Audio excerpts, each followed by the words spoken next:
Don Manuel, ¿qué tal? Buenas tardes. Un día más, ya Un día estamos más. aquí para descubrir grandes cosas de Motril. Precisamente hemos quedado con don Manuel Domínguez, con nuestro historiador, para conocer otra de las grandes e importantes zonas de Motril. Estamos en las afueras de lo que era el Motril de entonces, donde podríamos encontrar San Sebastián, Huerta de San Francisco, la Casa de la Palma. Seguro que vamos a descubrir con él, con Manolo, una zona muy importante y mucho que comentar, ¿no, Manolo? Efectivamente, estamos hablando de la entrada a Motril, la entrada tradicional desde Salobreña hacia Motril, justo en lo que era el puente de Salobreña. Aquí existió, en esta entrada a Motril, se entraba a Motril por dos vías, por una interior, que era la calle San Francisco, y otra más exterior a la muralla, que era lo que hoy es el Camino de las Cañas, y había un puente para pasar a la acequia, que es el que comunicaba la entrada a Motril con el camino de Salobreña, hasta la zona de la avenida Andalucía. La acequia de Motril tenía varios puentes. El puente Salobreña, que estaba aquí, que era el que comunicaba Motril con el camino de Salobreña, el puente del Hospital, que estaba donde hoy está la Plaza Tenería aproximadamente, el puente del Salitre, que es enfrente del cerro, y ya el puente del Toledano, del Ingenio Toledano, la salida de Motril por el otro lado, es decir, para comunicar por el camino hacia Almería, ¿no?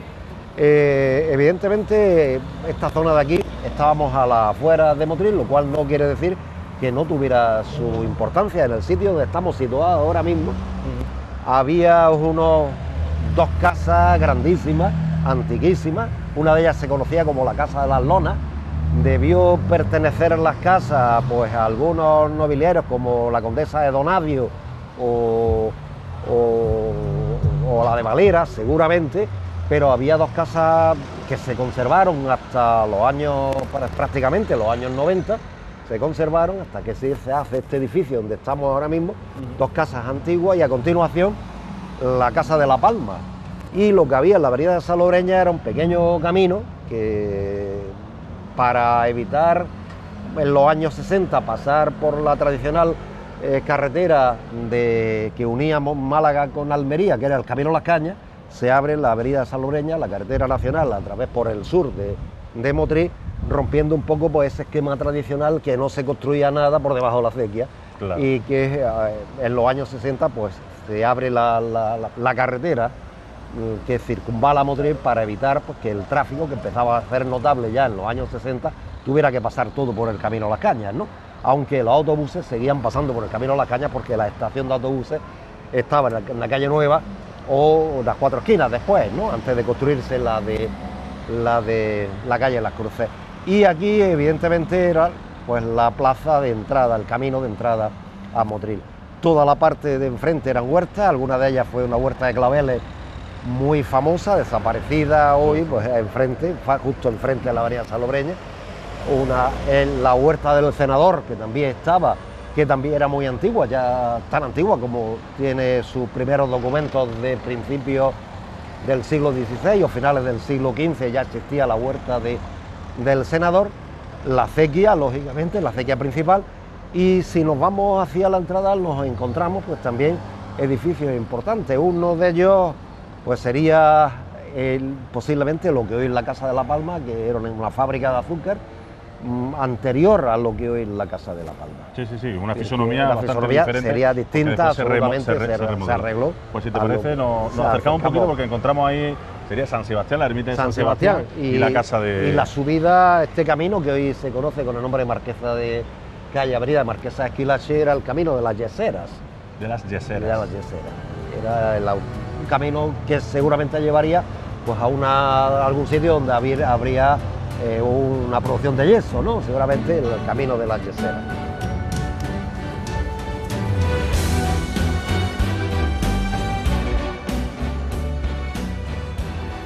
Nos acercamos, por tanto, dejamos esta entrada, o mejor dicho, la salida de Motril, tal y como estaba explicando Manolo, y nos acercamos, yo creo que Bueno, como yo te decía, ¿no? a dos lugares muy emblemáticos de Motril. Primero, vamos a empezar por la ermita de San Sebastián, desaparecida, lógicamente. Desaparecida. En otros programas ya la hemos mencionado, incluso la hemos visto porque hay fotografías, la vamos a recuperar.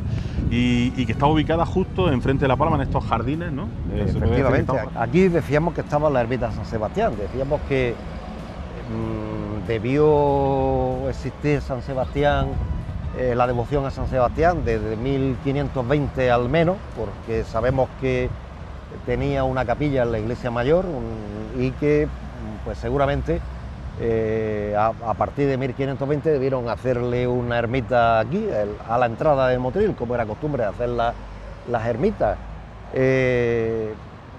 Por lo menos en 1537 estaba construida, es decir, al menos sabemos que en 1536, 1537 la ermita San Sebastián ya está construida y es uno de los santos que Motril le tiene antiguamente más devoción, porque seguramente era pues el protector de las epidemias de aquella época. San Roque, San Sebastián eran los protectores. Curiosamente, la mentalidad de los motrileños decía que el camino a las Cañas era la calle que iba desde San Roque a San Sebastián. Y San Sebastián, pues evidentemente tuvo aquí su ermita hasta el año 36, 37, que por los avatares de la guerra civil arde, se queda en ruinas y después se quitan los últimos restos de San Sebastián. La historia de San Sebastián, la ermita era una ermita muy simple, es decir, prácticamente lo único que tenía era un edificio rectangular con una portada de medio punto. Sí que es curioso, pero el ara del altar mayor de la iglesia mayor de Motril era el ara de la ermita San Sebastián. Cuando se derriba la ermita en los años 50, se lleva a la iglesia mayor, ahí está. El ara ¿Y en qué año ya se derriba? Se derriba en los años 50. Estuvo expoliada, estuvo saqueada. Se quemó en la época de la guerra y estuvo aquí en ruinas durante un montón de tiempo, hasta que el ayuntamiento, pues en los años 50, decide pues eliminar los restos que quedaban aquí de las ruinas de la ermita y desaparece, ¿no? Ya lo que queda son fotos y evidentemente pues la historia de San Sebastián y la historia de la devoción de San Sebastián en la religiosidad popular motrileña, justo en la entrada del camino de Salobreña, ¿no? Es decir, lo tenemos enfrente, tendríamos enfrente a la huerta del vicario. La huerta del vicario es la huerta del vicario González Hernández de Herrera, que fue uno de los primeros vicarios que tuvo Motril y que además adquirió unas grandes propiedades en Motril. La ermita de San Sebastián y enfrente pues el ingenio de La Palma, de lo que hoy conocemos con el nombre de La Palma. ¿La huerta vicario es porque ahí vivía? No, ahí tenía una de sus tierras que dejó para sus capellanías y compró muchísimas tierras. El vicario Herrera debió llegar a Motril sobre 1507, 1508, una cosa así, y compró muchísimas tierras. Fue el encargado de hacer la muralla de Motril por parte de los reyes. Fue el encargado de construir la iglesia mayor. Es el vicario que en su época se construye la iglesia mayor y... Un hombre de gran relevancia. Sí, Gonzalo Hernández era hombre de gran relevancia en Motril y compró muchas tierras y cuando se muere deja dos capellanías, ¿no? Y una de sus tierras más queridas es lo que se conoce en la historia de Motril hasta el siglo XIX con el nombre de la huerta del vicario, que estaba justo enfrente de San Sebastián y enfrente de La Palma. Por la parte de abajo de lo que es la avenida de Salobreña. Claro, la parte de abajo lo que es la avenida de Salobreña, una de las zonas más productivas de Motril y una de las zonas mejores de cultivo, dedicada pues fundamentalmente en aquella época. Motril se plantaban muchos morales, porque Motril en esos primeros años del siglo XVI, la actividad económica más importante de Motril no era la caña de azúcar, sino la seda. Y había muchos morales plantados, ¿no? Es decir, la industria de la seda, por eso las casas antiguas de Motril tenían esos galeones en la parte superior, eran secaderos de seda. Secaderos de seda. Y la seda tuvo en Motril muchísima importancia. Los morales y moreos, más morales que moreos, eran pues lo normal que había en todas estas tierras, mezclados incluso con la caña de azúcar. Había pues huertas o tierras donde había caña de azúcar mezclada con moreo. Es verdad que cuando a finales del siglo XVI, la actividad más importante de la agricultura motrileña es el azúcar, ¿no? Pero en estos siglos iniciales, finales del XVI, una gran actividad es la seda. La seda de la costa del Reino de Granada era de la mejor que había en toda Europa, de calidad, ¿no? En toda Europa. Es la que hacían los moriscos, la hacían los mudéjares, los musulmanes primero, y era una de seda de gran calidad.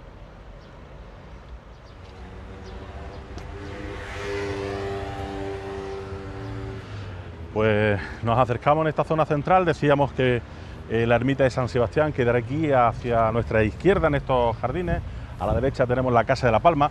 Precisamente aquí estamos viendo todavía pequeño vestigio, ¿no? Tenemos ahí un pequeño cimiento de lo que era precisamente la ermita de San Sebastián y una pequeña placa en recordatorio a San Sebastián. Dice, este lugar se alzó la ermita en honor al patrón de la muy noble leal ciudad de Motril, San Sebastián Mártir.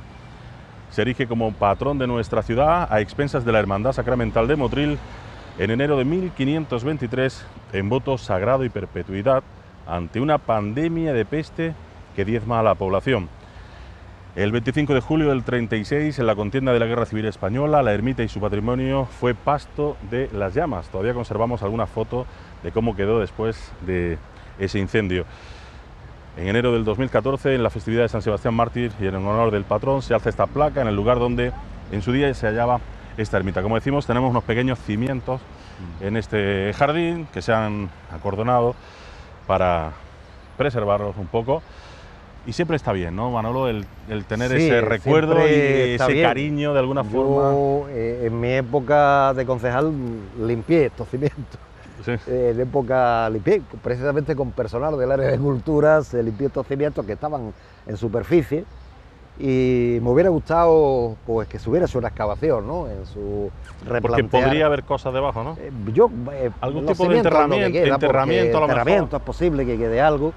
Los cimientos de la ermita no sabemos exactamente, había que replantearla exactamente si está más metida en la calle o menos metida en la calle, pero bueno, en los años 2000 se limpió esto, se arregló todo este jardín, se limpió un poco y vimos que estaban los cimientos ahí, los limpiamos y los dejamos un poco vistos y me hubiera gustado, digo, hacer una excavación arqueológica con más profundidad, más ¿no? profundidad para estudiar los restos más de la ermita y haberlo visto claro. más.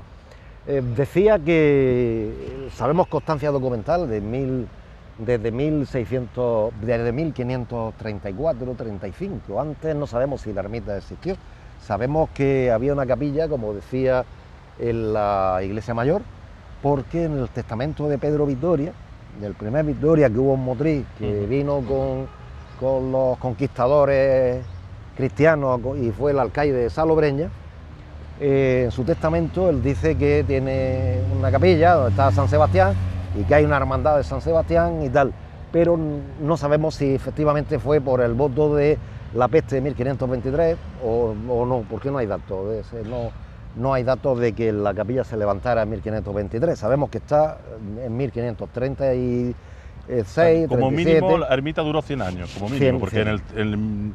En el 1930, bueno, no, 100 años, no, 400 años. Perdón, 400 años, sí. 400 años, la ermita dura hasta 1936, claro. Es verdad que estuvo abandonada mucho tiempo, es verdad que se celebraba pues la hermandad de la esclavitud, existía hasta el siglo XVIII, en la que celebraba el tema de San Sebastián.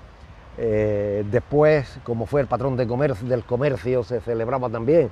Se cerraba el día de San Sebastián, se cerraban los comercios de Motril por la tarde, se dedicó el patrón, pero fue patrón de la peste, es decir, fue el santo curador de la peste de Motril. No conocemos el voto sabemos que es por documentos posteriores que junto con San Roque, con Santa Ana y tal, eran de los protectores, santos protectores de la ciudad. Y que su ermita pues fue un edificio muy simple, como se construía en aquella época, de estilo mudéjar y poco más, es decir, no tenía mucho más, el edificio no tenía mucho más, sí que tiene pues tenía una gran importancia desde el punto de vista de de los sentimientos de los motrileños, eso sí que lo tiene, ¿no? Claro. 400 años de historia de la ermita de San Sebastián son muchos años. Y significando tanto. Y significando tanto. Es verdad que con el paso del tiempo la cosa se olvida, ¿no? Es decir, fue santo muy importante. Y que fue perdiendo protagonismo. Claro, ¿no? en épocas de pestes y tal, cuando ya de aquello desaparece en el siglo XVIII, ya nadie se acuerda de San Sebastián. Hay otros santos, está San Matías, Santo Tomás, San Antonio, hay otros patrones protectores de Motril, pero San Sebastián siempre... Y me da la sensación, Manolo, no sé, corrígeme si me equivoco, de que muchas veces los santos también vienen por modas. Sí, San Roque, por ejemplo, San Roque fue impuesto... llega porque hay moda en el resto del país. España, sí, una cosa así. Pero es curioso, ¿no? Es curioso cómo se ha conservado parte de la ermita. Aquí, pues, estamos en un sitio municipal, alguna vez, pues, se podría organizar con arqueólogos profesionales una excavación, ves cómo era, por lo menos la ermita, y si queda algún resto más, que esto es lo que estamos... Y que aquí no se interrumpiría nada la vida cotidiana. La vida cotidiana. Bueno, y la verdad es que es muy interesante, porque son un edificio que tiene unos muros muy gruesos, ¿no? Como podemos ver, casi 1 metro de ancho, los muros de la cimentación de San Sebastián. Para ser tan pequeñita, ¿no? Para ser tan pequeña, es muy curioso, sí. Bueno, y enfrente decíamos que teníamos la Casa de La Palma, que sigue siendo un orgullo para Motril, tener en la entrada un edificio tan bonito, ¿no? y que significa tanto. Actualmente es casa de la Universidad a Distancia, de la UNED, del Centro Asociado, y que podríamos decir que conserva mucho, aunque también ha cambiado mucho de la original. Sí, también ha cambiado mucho de la original. Vamos, la Casa de La Palma es uno de los edificios emblemáticos de la ciudad, ¿no? Es decir, y además tiene una historia gigantesca, ¿no? Es decir, la historia de La Palma es larguísima. Nos podemos imaginar que existía ya en el siglo XVI, existe una fábrica de azúcar aquí, de un morisco que se llama Buenaño, le decían de mote el Ceutiní, o de apellido el Ceutiní, y... No el Ceutí, Ceutiní. El Ceutiní. Y seguramente esto fue una aduana de azúcar, una aduana tradicional, modelo de fábrica típica del mundo musulmán, y cuando son expulsados los moriscos de Motril en 1570 es expropiada por la corona y en principio la alquilan, el ingenio de azúcar lo arreglan, lo alquilan y tal, y al final lo va a comprar Alessandro Savarino, un genovés de Granada, que va a reestructurarlo, va a crear ya un ingenio más moderno y lo alquila con frecuencia a un paisano suyo, que también es genovés, que vive en Granada también, que se llamaba Lucas Palma.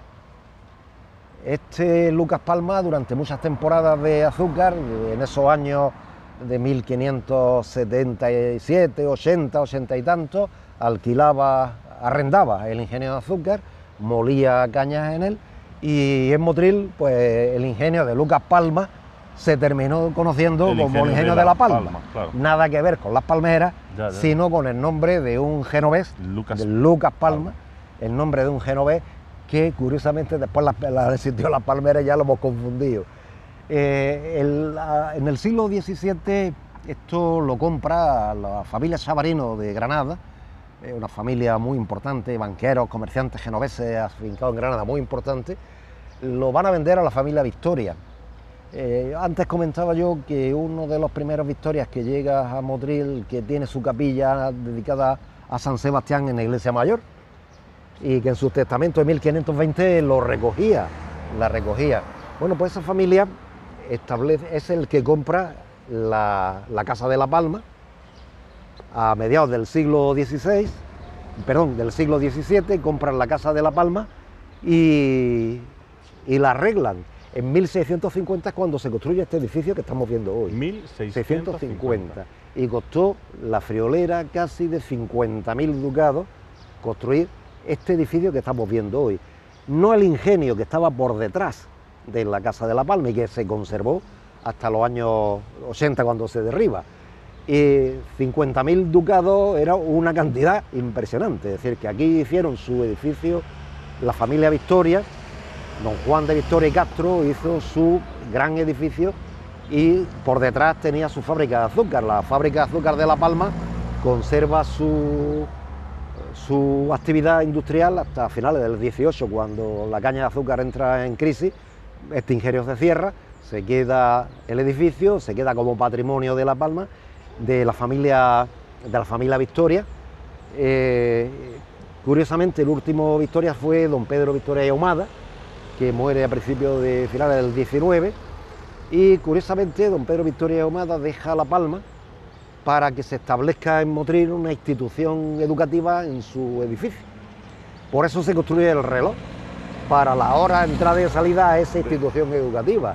Es el reloj de La Palma, que el reloj de Vitoria. El reloj de Vitoria, el reloj de La Palma, que también se conoce como el edificio también se conoce así. Durante mucho tiempo era el reloj de Vitoria, ¿no? Después el testamento que deja don Pedro de Victoria Ahumada no se lleva a cabo, ¿no? Hay una reclamación por parte de la familia del médico personal de él, que era Ocete, y al final la familia Ocete se quedan con la casa y al final pues se convierte en una residencia particular, nada que ver con esa residencia educativa o esa institución educativa que quería dejar, que dejó en su testamento don Pedro Victoria, pero sí se conserva evidentemente el reloj y se conserva. Y el escudo que tenemos ahí, que se cayó en una tormenta en los años 60, se cayó, es de yeso, sería el escudo de la familia Victoria. Ese escudo, como está en la casa solariega de la familia Victoria, no se conserva, se podía restaurar, porque es yesería, se podía restaurar en cerámica y volver a restaurar el escudo. Por mantenerlo. Por mantenerlo se conserva, sabemos cómo es el escudo de la familia Victoria, se podía en algún momento restaurarlo. Después aquí, en los años 40, compra la familia Lola Burgos, compra la casa, la familia Palanco Burgos compra la casa, que son la familia que después, don Francisco Palanco Burgos, es el que después la negocia con el Ayuntamiento de Motril en los años 80 y se transforma en una, quizás en eso que decía don Pedro Victoria a finales del siglo XIX, en una institución cultural. Un lugar de enseñanza, al final La Palma se ha convertido en lo que don Pedro Victoria quería en su testamento, curiosamente. Al final se cumplió el testamento de don Pedro Victoria, pero originariamente ingenio de azúcar musulmán, ingenio de azúcar cristiano. Hasta el siglo XVIII La Palma era uno de los ingenios más famosos de Motril. Su nombre nada que ver con las palmeras, Lucas Palma, un genovés, y al final pues terminó en lo que don Pedro Victoria quería: institución educativa, la biblioteca municipal, el archivo municipal y por supuesto la UNED. Aunque volvemos a reiterar que la fisonomía actual... Sí, la restauración en los años 80, hombre, la modificó evidentemente. La fachada es la misma, ¿no? La fachada, por las fotos que hay antiguas, y se conservan unos planos de la Casa de La Palma de finales del siglo XIX, y también se conservan unos planos, pues prácticamente lo que es la fachada no está alterada. Quizás en su época hubiera sido de ladrillo visto, ¿no? No estaría tan blanca, ¿no? Blanca si hubiera sido de ladrillo visto. Es curioso, es curioso una historia del famoso túnel de La Palma. Está todavía un túnel de agua, que en la mitología de los motrileños es un túnel de tesoro, pero es un túnel de agua, ¿no? Es un túnel que bajaba... De tesoros ninguno, pero siempre que había algún túnel, ¿no? Las leyendas de tesoros estaban. Hay un túnel, efectivamente, que bajaba de un antiguo estanque, seguramente para servicio de una alberca que bajaba a servicio del ingenio, bajaba por aquí, todavía se puede, hasta conectar con la acequia, ¿no? Para desaguar hasta conectar a la acequia. Y está cubierto, se ve ahí en el jardín, está todavía el túnel, famoso túnel de la Casa de La Palma, donde mucha gente antiguamente decía que había tesoros escondidos. El caso es que, bueno, hemos conservado por lo menos la estructura de un gran edificio. Es el edificio más grande de los antiguos que se han conservado de Motril, un edificio absolutamente emblemático, ¿no? Y que sí que se ha conservado, por lo menos la estructura exterior, se ha conservado muy bien.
Y la verdad es que Manolo, este precioso edificio que decías que es uno de los más grandes que se conservan, y sobre todo hay que recordar el buen trabajo que se llegó a hacer, pues después de muchísimos años también, sabiendo que existía el ingenio detrás, pues de recuperarlo, de convertirlo en el Museo del Azúcar, recuperar ese ingenio de La Palma, un trabajo precioso que se hizo precioso. Para por fin que Motril tuviera una identidad del azúcar, que siempre habíamos estado reclamándola, sabiendo que hay montones de fábricas, de montones de ingenios, de chimeneas, pero hacía falta eso, escarbar y darle luz. Darle luz a esas cosas.